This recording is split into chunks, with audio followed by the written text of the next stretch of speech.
नमस्कार दोस्तों, मेरा नाम है अतुल श्रीवास्तव और स्वागत है आपका नेक्सस जीएस में। आज हम बात करेंगे साइंस के बारे में।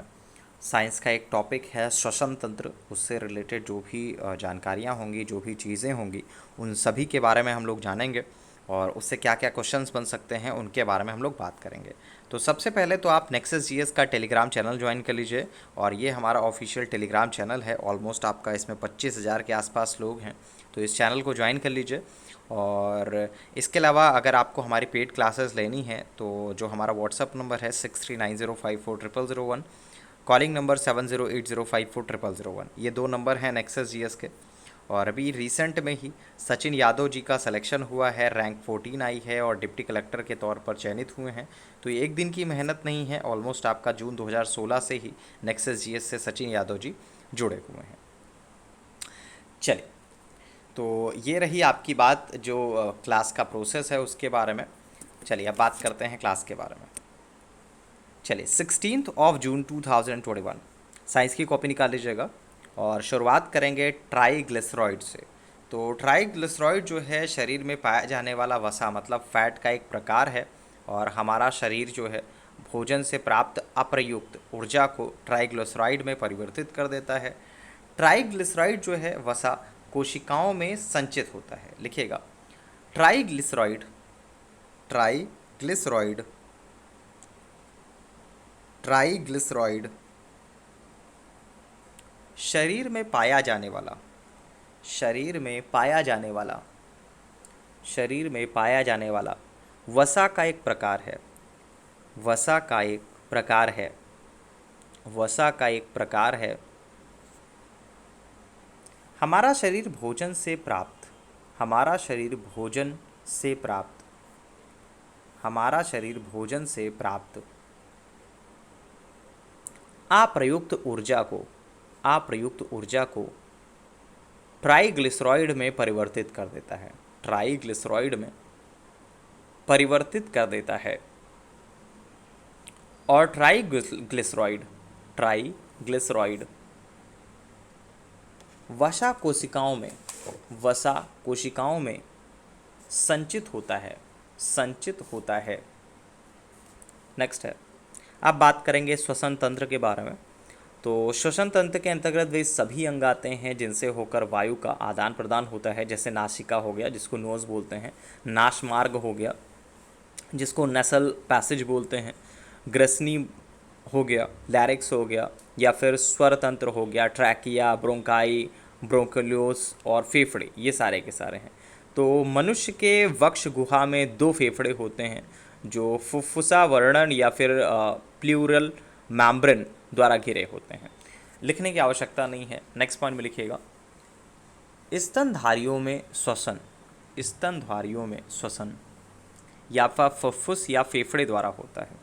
स्तनधारियों में श्वसन फुफ्फुस या फेफड़े द्वारा होता है, फुफ्फुस या फेफड़े द्वारा होता है। देखिए, स्तनधारी या स्तनपायी जीव जो है प्राणी जगत के एक समूह को कहते हैं जो कि अपने नवजात शिशुओं को दूध पिलाते हैं। इनके नर और मादा दोनों में स्तन ग्रंथियाँ पाई जाती हैं, परंतु मादा की जो स्तन ग्रंथि है वो अत्यंत विकसित होती है और ये आपका कशेरुकी प्राणी मुख्यतः फुफ्फुस मतलब फेफड़े द्वारा श्वसन करते हैं। नेक्स्ट पॉइंट में लिखिएगा, नेक्स्ट पॉइंट में लिखिएगा, रक्त में, इसके बारे में कल भी हम लोगों ने डिस्कस किया था, मुझे लग रहा है नेक्सस जीएस स्पेशल वाली क्लास रही होगी, कि जब रक्त में ऑक्सीजन की सांद्रता में कमी आती है तो श्वास की गति पर इसका क्या प्रभाव पड़ता है। रीज़न ये है कि अभी आप लोगों ने देखा है कोविड का जो टाइम पीरियड चल रहा था उसमें सबसे ज़्यादा अगर इम्पैक्ट किसी चीज़ पर पड़ा है तो सांस पर ही पड़ा था। लगभग से लोगों को सांस की शिकायत हुई, ऑक्सीजन का नहीं होना, और उसके बाद बहुत सारी समस्याएं हुई। तो इससे रिलेटेड क्वेश्चन भी आपके एग्जामिनेशन में पूछे जाएंगे क्योंकि आप जो हैं वो भविष्य के अधिकारी होने वाले हैं। तो आपके क्षेत्र में या फिर बोल सकते हैं कि आसपास क्या चीज़ें हो रही हैं उन सभी चीज़ों के बारे में आपको पता होना चाहिए। किस तरह से क्या संक्रमण हो रहा है और उन संक्रमण से निपटने के क्या क्या चीज़ें हैं, किस तरह से उन संक्रमण को रोका जा सकता है, किस तरह से उसको आप नियंत्रित कर सकते हैं, ये सारा का सारा कार्य जो है वो आपका होता है। चलिए लिखिएगा, रक्त में ऑक्सीजन की सांद्रता, रक्त में ऑक्सीजन की सांद्रता में कमी आने से, रक्त में ऑक्सीजन की सांद्रता में कमी आने से श्वास की गति, श्वास की गति, श्वास की गति में बढ़ोतरी होती जाती है, श्वास की गति में बढ़ोतरी होती जाती है। नेक्स्ट है, नेक्स्ट पॉइंट लिखिएगा। एटीपी के बारे में बात करें तो कोशिकाओं में ऊर्जा उत्पादन के लिए ऑक्सीजन विघटन से संबंधित अर्थात जो अपचयी अभिक्रियाएं हैं उनको सम्मिलित रूप से कोशिकीय श्वसन कहते हैं, और इस क्रिया को फलस्वरूप ऊर्जा या फिर एटीपी के रूप में उत्पादित किया जाता है या उत्पादित होती हैं। लिखिएगा, कोशिकाओं में ऊर्जा उत्पादन के लिए, कोशिकाओं में ऊर्जा उत्पादन के लिए, कोशिकाओं में ऊर्जा उत्पादन के लिए ऑक्सीकर विघटन, ऑक्सीकर विघटन से संबंधित अर्थात अपचयी अभिक्रियाओं को, अर्थात अपचयी अभिक्रियाओं को सम्मिलित रूप से, अभिक्रियाओं को सम्मिलित रूप से कोशिकीय श्वसन कहते हैं, कोशिकीय श्वसन कहते हैं। इस क्रिया के फलस्वरूप, इस क्रिया के फलस्वरूप ऊर्जा एटीपी के रूप में उत्पादित होती है, ऊर्जा एटीपी के रूप में उत्पादित होती है, ऊर्जा एटीपी के रूप में उत्पादित होती है। नेक्स्ट पॉइंट भी डिस्कस कर लेते हैं और क्या चीज़ें हैं जो महत्वपूर्ण हैं। चलिए, तो ये आपका श्वसन तंत्र से रिलेटेड जानकारी थी जो आपकी परीक्षा में पूछी जा सकती हैं। होपफुली ये वीडियो आपको अच्छा लगा होगा, और अगर ये वीडियो अच्छा लगा हो तो आप इस वीडियो को शेयर भी कर सकते हैं।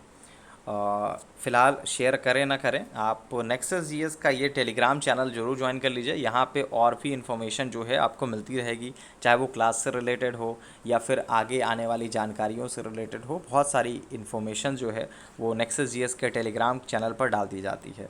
बहुत सारी चीज़ें जो हैं यूट्यूब पर नहीं अपलोड हो पाती हैं। रीज़न ये है कि समय की कमी की वजह से ये सारी की सारी चीज़ें नहीं हो पाती हैं, और इसी वजह से ये चीज़ें जो हैं अब रेगुलर बेसिस पे आपको दी जाएंगी। जो क्लास से संबंधित चीज़ें हैं, कैसे आपको पढ़ाई कराई जाती है, क्लास में किस तरह से चीज़ें कराई जाती हैं।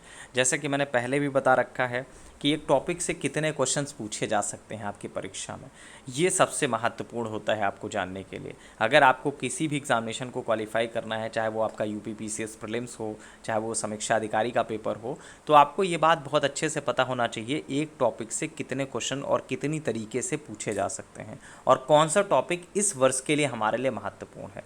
तो जैसे श्वसन तंत्र टॉपिक है, ठीक है, आपने उस टॉपिक को पढ़ लिया पूरी तरह से, तो इसके बारे में क्या क्या चीज़ें पूछी जा सकती हैं, क्या क्या क्वेश्चंस पूछे जा सकते हैं, वो सारी की सारी चीज़ें जो है इसी वीडियो में आपको बता दी गई हैं।